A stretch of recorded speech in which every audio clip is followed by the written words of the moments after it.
Miss Lisa is nuts. I'm losing it. But I'm so glad you guys have been here with us all month long for our friendship party. And we've been learning about great ways to be a good friend. And we know from this month that friendship is using your words and actions to show others you care. Last Sunday, I made some cupcakes for my family that I didn't think turned out very well, but they all loved them. Well, this week, my daughter Bella let me borrow this Lego to help tell you about our Bible story today. Uh-oh. I just broke the Lego.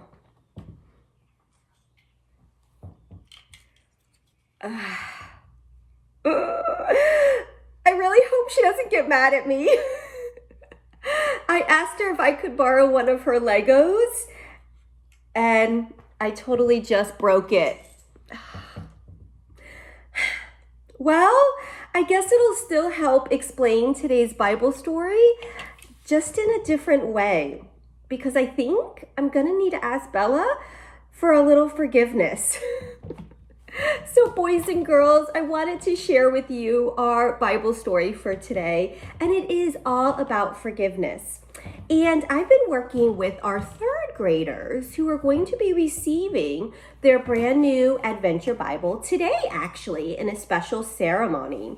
And I was sharing with them this week how in their Adventure Bible, it has these little kind of tidbits, these little bit like livid or bits of information or Bible facts.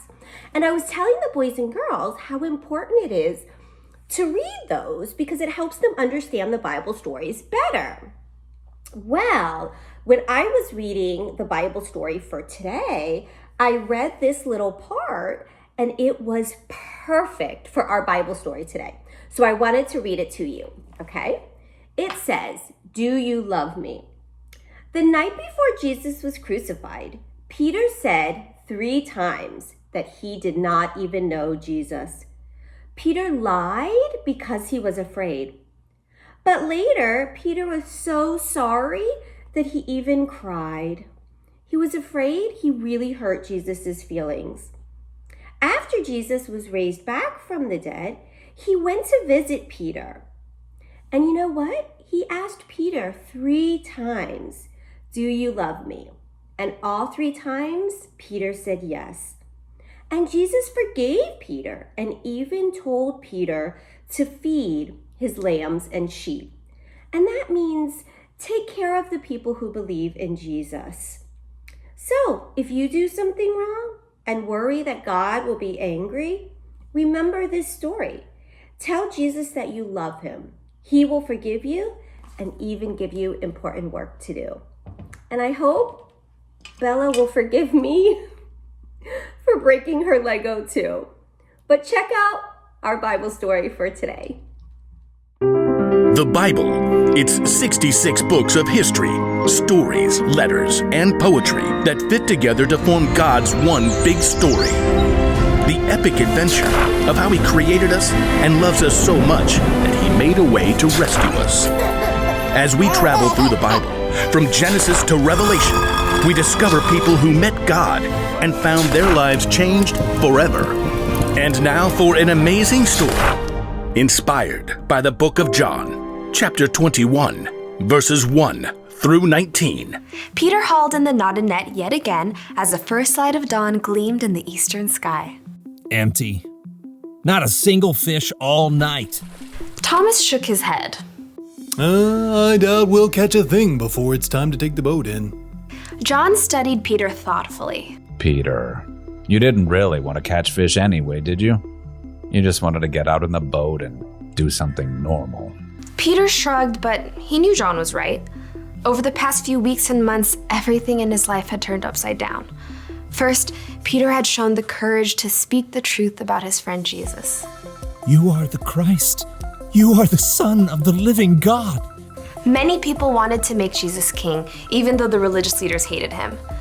The day before Jesus was killed, Peter had promised Jesus that he would follow him anywhere and even give up his life for Jesus. But that very evening, Jesus was arrested. Peter was so scared he told 3 different people he wasn't Jesus' friend. I don't know that man. Peter felt sick about what he'd done, especially when Jesus was nailed to the cross and died.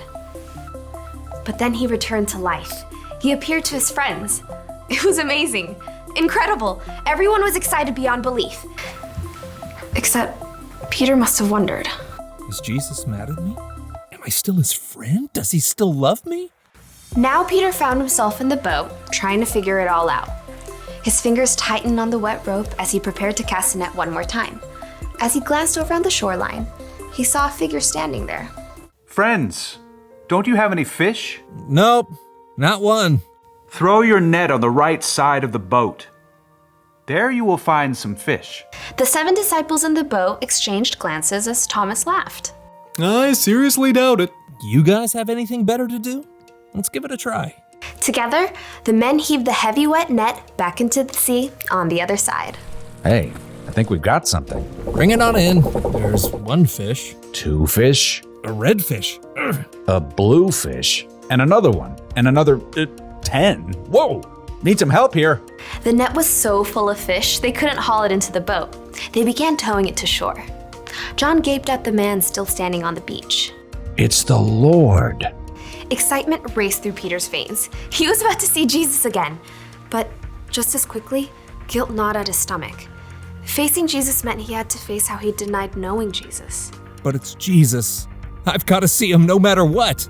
Grabbing his coat, Peter jumped out of the boat and into the water. He half ran and half waded to the beach when he discovered that Jesus started a small bonfire. Fish and bread were already toasting over the flames. He's God's son and he's making breakfast for us. Jesus smiled at Peter. Bring some of the fish you have just caught. Yes, Lord. Peter ran back to the lapping water to help his friends haul their fish to shore. 153. You counted? Don't doubt it. Jesus gestured to the disciples to join him around the fire. Come and have breakfast. As the disciples gathered, Jesus offered them bread to eat. John whispered to Peter. This is what he did when we last ate together at the Passover meal. When breakfast finished, the disciples rose to take care of their fish. Peter found himself walking beside Jesus. There were so many things he wanted to say, but he couldn't find the words. Simon Peter, do you really love me more than these others do? Peter swallowed hard. Surely Jesus knew what he felt. Yes, Lord, you know that I love you. Feed my lambs. Peter remembered how Jesus would compare people to sheep in his stories. Peter, do you really love me? Lord, you know that I love you. Take care of my sheep. Sheep? People. Peter waited in his mind. Jesus must be telling Peter to take care of the people who had followed him. Peter, do you love me? Lord, you know all things. You know that I love you. Feed my sheep. Just as Peter denied knowing Jesus 3 times, he now confirmed 3 times that he loved Jesus. What's more, Jesus wanted Peter to go out and share that love with others. He's forgiven me, even after what I did. Peter, things are going to get even more difficult for you. You are going to be led places you do not want to go. Peter slowly nodded his head. He was willing to do anything Jesus asked of him. Follow me. Yes, Lord, I will. Because Jesus had forgiven him, Peter was now free to share the love of God with those around him, without carrying around a heavy load of guilt. You see, when Jesus forgave Peter, he made sure that Peter know that he really did forgive him and that he didn't have to be upset anymore or sad and that Jesus wasn't mad. When Jesus forgives, he forgets. And with Peter, he even gave him a big job to do to let him know how much he still really loves him. Now, I'm pretty sure Bella will forgive me, and we might even have a lot of fun putting this Lego back together again. After all, it's kind of what you're supposed to do with Legos, right? Well, I have a fun craft for you guys today. It's very simple. What we're going to be doing is making these little butterfly pencil toppers. Now, you don't have to do a butterfly. You can do anything you like. You could do a heart or a soccer ball, but real simple. And I liked this craft because we use it at the top of our pencil where the eraser is. And the eraser at the end of a pencil is a really good reminder for forgiveness, because we know sometimes in life we make mistakes, right, boys and girls? And just like when we're doing our work, we might make a mistake. But Jesus is like our little eraser. And if we ask for forgiveness, we can erase away that little mistake and make it better. So let me show you how we're going to do these little butterfly pencil toppers. All you need today is a piece of paper, scissors, glue, and then I used glitter on mine. Actually, it's kind of like little confetti because it's a party. But you can color too, or use stickers, decorate any way you want. So what I did is I folded my paper in half so that I have that little crease. If you remember last time we made a heart, and then when we opened it, it was perfect. Well, we're gonna do the same thing again, except I'm gonna make like half a butterfly shape. I'll show you.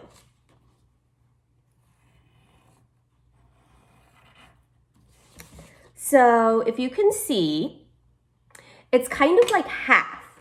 And now when I cut on the crease and open it, the sides of my butterfly will be symmetrical. That means they'll be the same. So I'm just gonna cut out where I drew those little lines. And I don't even have to cut it really perfect because those pencil marks can just be on the back. Nobody will see them. Like this. Now before I open this, what I want to do is I'm going to snip 2 little cuts. It's kind of hard to see, but I snipped 2 little cuts there. So now when I open it, there's a little space for me to insert my pencil, just like that. Cute, right? So now what I'm going to do is just add my glitter to the wings. But like I said, you can color or you can use stickers or decorate with crayons. I just thought it would be fun to use some little glitter confetti. Make it nice and sparkly. And you guys are probably back to using pencils a lot these days. Or your keyboard. A little of both, I guess, huh? I don't know if my kids are working more on the computer or using pencil and paper. Okay, so I put my glue dots and I sprinkled my glitter. So I'm just shaking it off. And now I'm ready to put my pencil back in. And I'm actually gonna move it all the way up. It was easier to put it on where the lead, and I can push it all the way up. And now I have my little butterfly topper. And that's a little reminder that God forgives us. And our bottom line today is friends forgive one another too. So I hope that you continue to practice your character's traits of friendship, being a good friend, showing your friends you care with your words and your actions.